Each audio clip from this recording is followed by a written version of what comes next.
بسم اللہ الرحمن الرحیم باب ما جاء فی تعجیل العصر۔ یہاں پر بھی دو باب یکے بعد دیگرے ہیں۔ ایک باب میں عصر کی نماز جلدی پڑھنے کا بیان ہے، جو یہ باب اب ہم پڑھنے جا رہے ہیں، اور اس کے بعد جو باب آئے گا اس میں عصر کی نماز تھوڑی تاخیر سے پڑھنے کا بیان ہوگا۔ اور یہ بات یاد رکھیں کہ شروع ابواب کے اندر ہم عرض کر چکے ہیں کہ ائمہ ثلاثہ وہ ساری نمازوں میں اول وقت میں نماز پڑھنے کی فضیلت کے قائل ہیں، اور دوسری وقت کی طرف فضیلت جانے کے قائل نہیں ہیں۔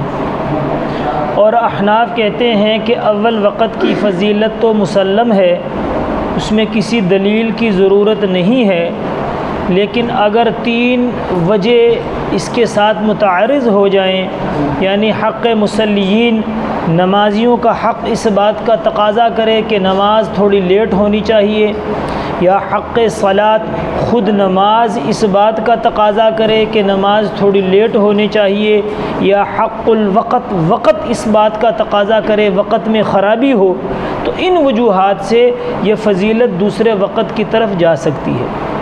تو یہاں اس باب کے اندر یہ جو باب ہے ائمہ ثلاثہ کے لیے ہے، امام مالک، امام شافعی اور امام احمد ابن حنبل رحمہم اللہ تبارک و تعالی، ان کے لیے ہے، کیونکہ یہ اول وقت میں نماز پڑھنے کے قائل ہیں۔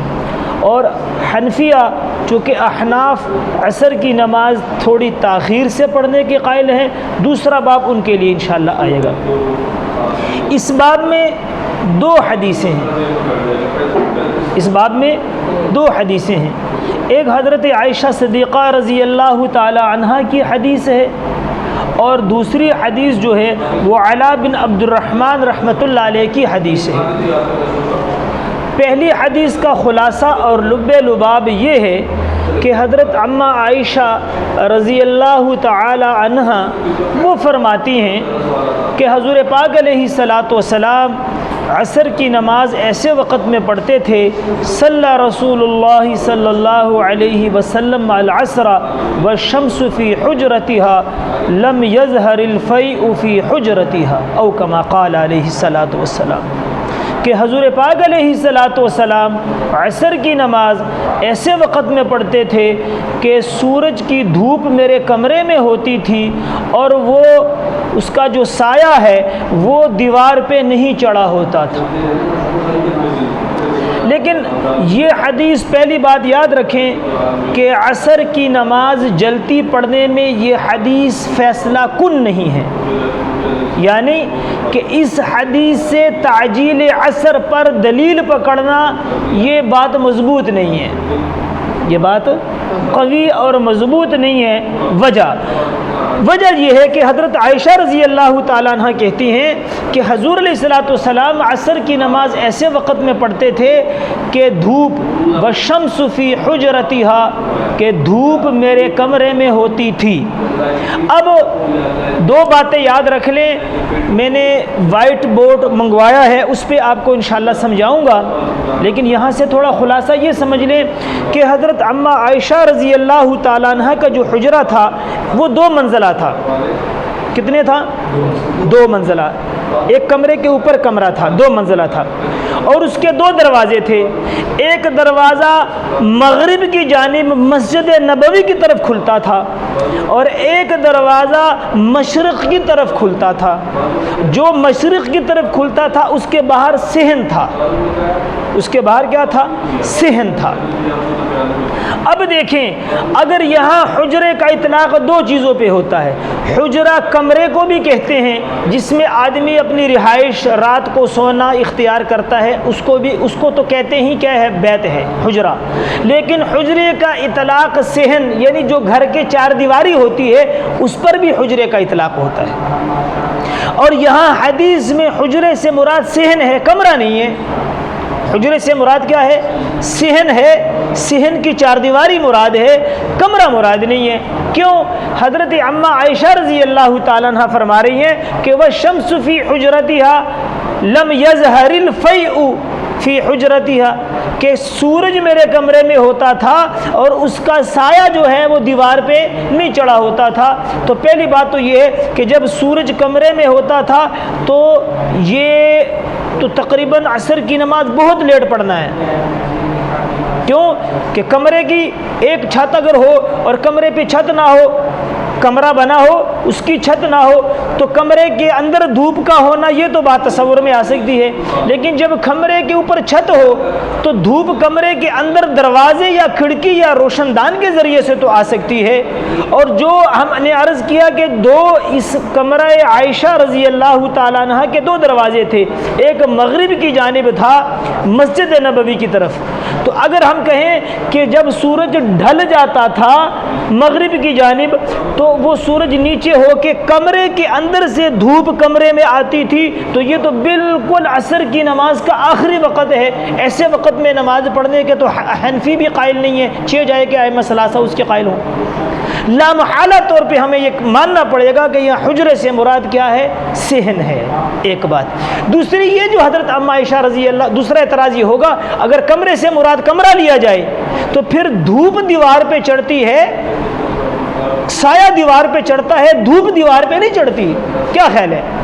اگر حجرے سے مراد کیا لے؟ کمرہ لے، اور کہیں کہ لم یظہر الفیء تو پھر دھوپ دیوار پہ نہیں چڑھتی بلکہ کیا چڑھتی ہے؟ سایہ دیوار پہ چڑھتا ہے۔ یہ 2 اعتراضات ہوں گے، اس لیے اس حدیث کا واضح مطلب یہ ہے کہ یہ حجرے سے مراد کمرہ نہیں ہے بلکہ حجرے سے مراد اس کمرے کا صحن ہے، اور فی سے مراد سایہ ہے، دھوپ نہیں ہے۔ نہیں سمجھ میں آئی کہ وہ دھوپ میرے کمرے کے صحن میں بھی ہوتی تھی اور کمرے کا سایہ دیوار پہ نہیں چڑھا ہوتا تھا، بے غبار مطلب یہ ہے۔ لیکن پھر بھی یہ بات ہم عرض کر رہے ہیں کہ یہ حدیث فیصل کن نہیں ہے، تعجیل عصر کی نماز جلدی پڑھانے میں یہ حدیث واضح نہیں ہے۔ بات سمجھ میں آ رہی ہے؟ دوسری حدیث حضرت علاء بن عبد الرحمن رحمۃ اللہ علیہ کی ہے، وہ کہتے ہیں کہ ہم نے ظہر کی نماز مسجد میں پڑھی اور پھر ہم ساتھ ہی حضرت انس بن مالک رضی اللہ عنہ کا گھر تھا، حجرہ تھا، اس میں ہم چلے گئے۔ وہاں پر جب ہم جو حدیث پڑھنے کے لیے باقی طالب علم بھی تھے، میں بھی تھا، تو ہم نے حدیث کا درخواست کی تو حضرت انس بن مالک رضی اللہ عنہ نے کہا کہ پہلے نماز پڑھ لیں، پہلے عصر کی نماز پڑھ لیں تو پھر آپ کو حدیث بیان کروں گا۔ تو اب اس حدیث میں یہ ہے کہ مسجد میں اس دن کسی عارضے کی وجہ سے، کسی کام کی وجہ سے ظہر کی نماز لیٹ پڑھائی گئی ہوگی، وگرنہ اتنی لیٹ کہ اب یہ ظہر کی نماز جماعت سے پڑھ کے گئے ہیں اور حضرت انس رضی اللہ عنہ عصر کی نماز پڑھ رہے ہیں۔ دیکھو حدیث کو سمجھنا فقہا کا کام ہے، حدیث کو چھانٹ کانٹ کرنا فقہا محدثین کا کام ہے۔ نہیں سمجھ میں آئی؟ صرف حدیث کے ظاہری الفاظ کو دیکھ کے تو پھر اس کا ظاہری الفاظ دیکھ کے تو معنی ٹھیک نہیں بیٹھتا۔ لامحالہ یہ کہنا پڑے گا کہ حضرت علاء بن عبد الرحمن بہت بڑے تابعی ہیں تو ظہر کی نماز ایسے وقت میں پڑھی، اور حضرت انس کے مقابلے میں یہ کہنا پڑے گا کہ ابھی عصر کی نماز وہ پڑھ کے آئے ہیں اور یہ عصر کی نماز پڑھ رہے ہیں، وہ ظہر کی نماز ابھی مسجد میں جماعت سے پڑھ کے آئے ہیں اور یہ کیا کر رہے ہیں؟ ابھی عصر کی نماز پڑھ رہے ہیں۔ تو ہم نے حدیث کی فقہا نے چھاڑ کی کہ اس دن مسجد میں نماز کسی وجہ سے لیٹ ہو گئی ہوگی تو لیٹ نماز پڑھی، اس لیے حضرت انس نے عصر کی نماز پڑھائی۔ اور پھر اس کے بعد کہا کہ میں تمہیں حدیث سناتا ہوں کہ اللہ کے نبی نے فرمایا کہ منافق کی نماز کیا ہوتی ہے؟ وہ بیٹھا سورج کو دیکھ رہا ہوتا ہے یا گھڑی کو دیکھ رہا ہوتا ہے، سورج کا انتظار کر رہا ہوتا ہے، اور جب سورج شیطان کے 2 سینگوں میں چلا جاتا ہے پھر وہ اٹھ کے 4 ڈھونگے مار لیتا ہے۔ یہ منافق کی نماز ہے۔